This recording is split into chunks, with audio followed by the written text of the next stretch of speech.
비트코인, 이더리움 대비했을 때는 탈중앙화 되지 않은 블록체인은 어느 정도 설득력 있는 말 같아요.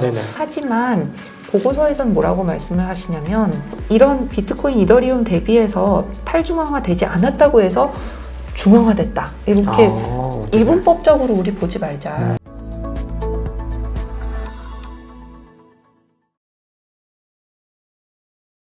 그러니까 더 구체적으로 더 강조드리고 싶은 거는 자금 유입 효과가 이 정도다라고 기억을 해주시면 너무 좋을 것 같습니다.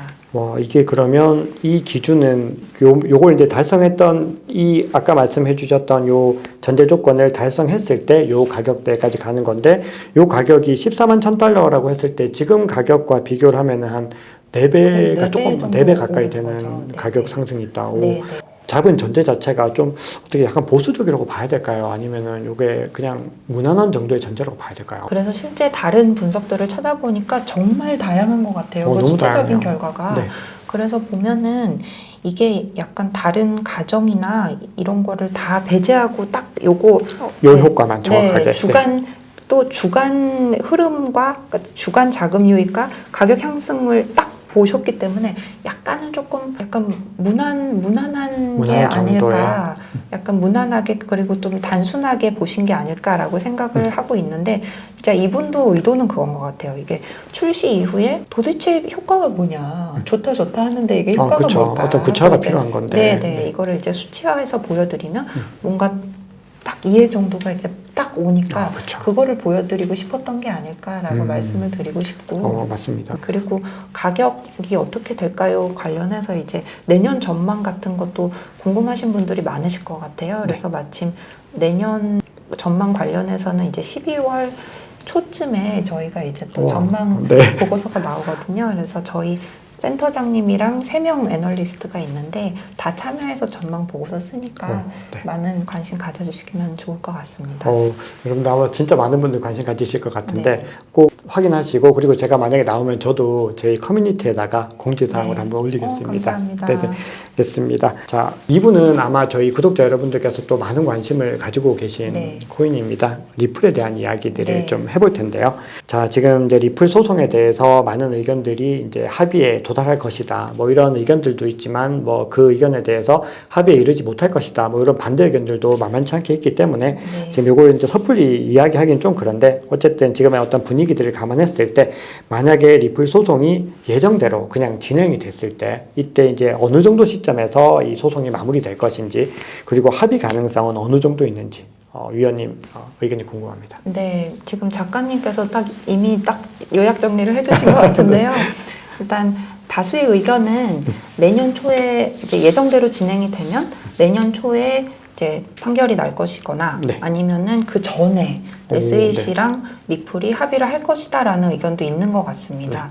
그런데 찾아본 바로는 10월에 이제 리플 임원들 소송 취하 이후로는 또 별다른 이슈가 업데이트가 되지 않았기 때문에 이제 예정대로 진행이 된다면 내년 초, 그리고 또 예전 케이스, 그러니까 LBRY 케이스를 봤을 때 약식 판결부터 레메디까지 한 8개월 정도 걸린 것으로 나온다고 하더라고요. 그래서 그걸 봤을 때는 한 내년 3월쯤 판결이 나오지 않을까 생각을 하고 있습니다. 그러면 내년 3월이 이제 판결이 나게 되면은 여기서 뭐 또 항소를 하고 하는 과정들이 있겠지만, 어쨌든 이렇게 되면 한 단락이 그냥 마무리된다라는 개념으로 봐야 되는 거죠. 그러면 이제 합의를 하게 됐을 때는 합의는 지금도 언제든지 뭐 둘이 의견이 맞으면은 가능한 상황이라고 봐야 되나요? 네. 저는 그렇게 보고 있습니다. 그럼 의원님은 합의 가능성을 조금 더 무게를 두시나요? 아니면은? 합의보다는, 왜냐하면 지금 굉장히 SEC와 리플 간의 이제 소송이나 이런 게 저희가 지금 생각하고 있는 기관 판매에 대한 판단, 이런 어떤 XRP에 대한 증권성 이런 거 말고도 여러 소송이 지금 진행이 되고 있는 걸로 알고 있기 때문에 사실은 뭐 합의가 간단히 이루어지지는 않을 것이다라고 생각을 하고 있고, 제 개인적인 생각으로는 예정대로 진행되지 않을까 생각을 해서 내년 3월 말씀드린 대로 내년 3월쯤이 되지 않을까라고 생각을 하고 있습니다. 그럼 내년 3월에 어떤 결과가 나오느냐에 따라서 이제 리플의 가격에는 단기적으로 또 좀 다른 영향을 줄 수밖에 없겠네요. 어떻게 보면은. 알겠습니다. 자, 그러면 이제 리플에 대해서 이제 소송 얘기 간단하게 짚어봤고요. 이번에는 이제 오늘 2부의 좀 핵심적인 내용인데, IPO에 대한 이야기를 좀 해보려고 합니다. 리플이 지금 뭐 수차례 IPO 얘기는 브래드 갈링하우스가 뭐 이미 본인 입으로도 수차례 얘기를 했었고, 이미 거기에 대한 강한 의지를 지금 가지고 있는데, 그래서 올해 4월에는 비공개 로드쇼를 통해서 이 기관 투자자들을 모아가지고 어떤 행사들도 진행을 했습니다. 자, 거기에 굉장히 많은 또 기관들이 참여를 했다라고 하는데, 그럼에도 지금 이게 진행이 되려면 일단 SEC와의 소송은 마무리되어야 되는 거잖아요. 네. 그렇죠. 그런 수순이 있어야 되는데, 그래서 아마 좀 단기적으로는 조금 불확실하지만 장기적으로는 이제 계속 추진을 해서 가능성이 있는 시나리오인데, 만약에 이제 이거는 가정을 했을 때 리플이 IPO에 성공을 했을 때 XRP의 가격 어떻게 될까요? 이게 일단은 주식과 IPO와의 관계부터 생각을 해보면 좋을 것 같아요. 근데 보통 주식과 그 해당 회사의 IPO를 생각해 보면 단기적으로는 딱 오르고 그 이후로는 사실 뭐 내려가기도 했다가 뭐 그냥 비슷한 수준을 유지하기도 했다가 이런 장기적인 효과는 결국에 그 기업이 어떻게 하느냐에 따라서 좀 달린 것 같아요. 네네. 그래서 저희 리서치 센터에서 이제 다른 애널리스트님께서 쓰신 최근에 그 리플에 관련된 보고서에 따르면 이거를 장기적인 거를 보기 위해서는 긍정적인 시나리오와 부정적인 시나리오를 보자라고 말씀을 하고 있습니다. 그래서 장기적인 거를 말씀드리기 위해서 긍정적인 시나리오를 이제 보면은 이제 IPO라는 거는 결국 크게 두 가지 효과를 볼 수 있을 것 같아요. IPO니까 결국 상장회사라는 측면, 그리고 자금 조달이라는 측면을 보자면 맨 먼저 상장회사를 한번 생각을 해볼게요. 근데 상장회사를 보면 결국 인지도 측면과 그 다음 상장회사가 됐을 때 어떤 공시 의무 이런 게 부과됨으로써 어떤 투자자들에게 정보 공개 측면을 생각해 봤을 때는 인지도 측면에서 또 정보 공개 측면에서 투자자들에게 좋아질 것 같아요. XRP한테 굉장히 상승 효과가 될 수 있다고 정리를 해볼 수 있을 것 같습니다. 그리고 자금 조달 효과에 있어서는 IPO가 돼서 신규 자금 투자처가 XRP 생태계에 뭔가 도움이 될 만큼 리플이 좋은 결과물을 만들어낸다면 XRP의 상승까지 이어질 수 있을 것 같습니다만 이제 부정적 시나리오로 가자면 만약에 리플이 예컨대 단기적 실적에 관심을 둬서 XRP의 생태계에 이제 뭔가 긍정적으로 이제 영향을 주지 않는다. 예컨대 투자처가 XRP의 생태계가 포함이 안 되고 뭔가 단기적인 실적에만 연결이 된다든지 이게 연결이 안 되는 시나리오가 전개가 된다면 XRP의 가격 상승까지는 이어지지 않는다고 생각을 해볼 수 있을 것 같습니다.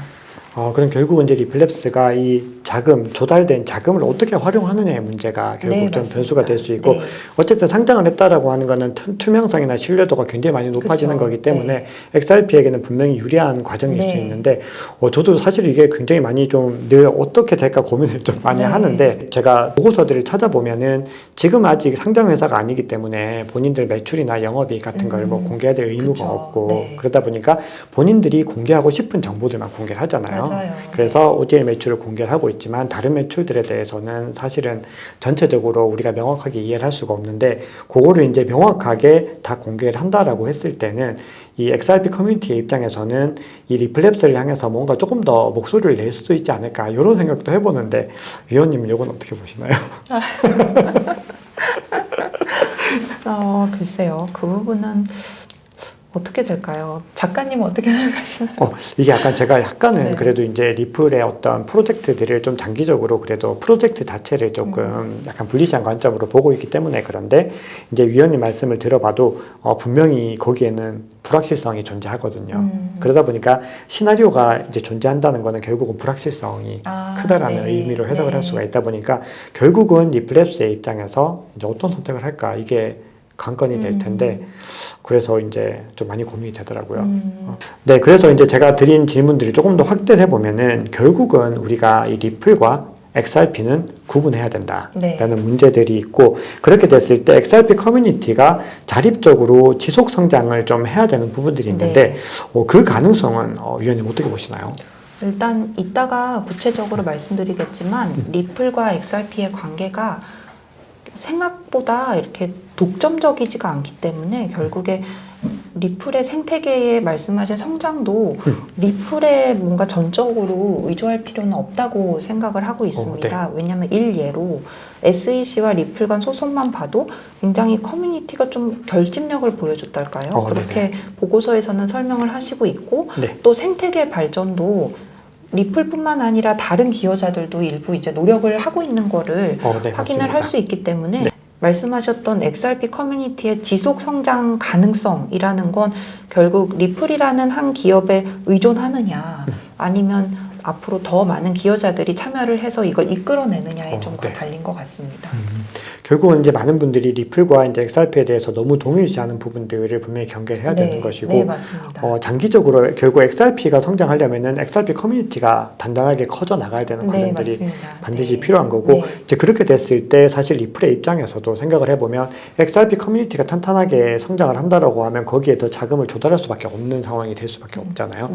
왜냐하면 본인들에게 유리한 사업 방향들을 추진해야 되는 부분들이 있으니까. 그래서 이런 부분들이 되게 중요한데, 자 그러면 우리가 이제 리플에 대해서 페이먼트 부분을 이야기하기 전에 이 XRP가 그러면 어느 정도의 어떤 생태계들을 가지고 있는지 이런 부분들을 보는 것들이 또 도움이 될 것 같은데, 많은 분들이 XRP라고 하면 그냥 국제송금 이렇게만 알고 계시는데, 사실은 뭐 이더리움이나 솔라나 같은 이런 메인넷들도 존재하고 있잖아요. 그 부분도 간단하게 소개 좀 부탁드리겠습니다. 저도 이번 보고서 통해서 많이 공부를 하고 좀 배우게 됐는데요. XRPL 생태계에서는 신뢰할 수 있는 제3자가 발행하는 issued currency라는 게 있는데, 이 issued currency라는 거는 말 그대로 다른 생태계에서는 토큰과 좀 유사한 거라고 합니다. 그래서 issued currency를 통해서 BTC나 이더와 같은 동등한 가치를 가지는 자산을 발행할 수 있다고 하고요. 그리고 또 솔로라는 네이티브 토큰도 XRPL 생태계에 있다고 하고 14종이나 있다고 합니다. 그리고 또한 XRPL에서는 KYC 기능이 내장되어 있는 토큰도 발행이 가능하다고 하고, 그리고 NFT 발행이라던가 또 그 외에 XRPL 재단이 수여하는 그랜트 같은 것도 있다고 하니까 혹시 이 부분에 대한 어떤 세부적인 내용은 리서치 센터의 보고서를 참조하셔도 너무 좋을 것 같습니다. 요거는 이제 조금 더 자세한 내용들이 보고서에 다 기록이 되어 있고, 지금 현재 실제로 어느 정도의 현황인지를 확인할 수 있다라는 말씀인 거죠. 잘 알겠습니다. 자, 그러면 이제 리플의 어떤 좀 다른 측면, 페이먼트와 중앙화에 대한 부분들로 좀 이야기를 이어가 보겠습니다. 자, 이제 리플이 받고 있는 몇 가지 오해가 있습니다. 그 오해가 사실인지 아닌지를 우리가 좀 판별을 해봐야 되는데, 가장 먼저 언급되는 건 중앙화에 관한 부분들이 언급이 됩니다. 그래서 비트코인과 이더리움보다 이제 탈중앙화가 덜 되었다, 이런 논지인데, 자 어느 정도 이 두 가지 코인과 비교했을 때는 어느 정도 수준이라고 봐야 될까요? 이제 보시면은 여러분들 기준으로 비트코인, 이더리움 합의 알고리즘 그리고 리플의 합의 알고리즘을 비교하실 수 있을 거예요. 이렇게 보시면 비트코인과 이더리움 같은 경우는 여러분들 잘 아시겠지만 어려운 해시퍼즐을 이제 푼 채굴자가 블록 생성이나 검증을 할 수 있는 거고, 그리고 이더리움 같은 경우는 지분을 기반으로 추천받은 검증자가 이제 권한을 얻는 거죠. 근데 리플과의 차이점은 한 명의 검증자 또는 채굴자가 이 권한을 갖는 거라면, 리플 같은 경우는 이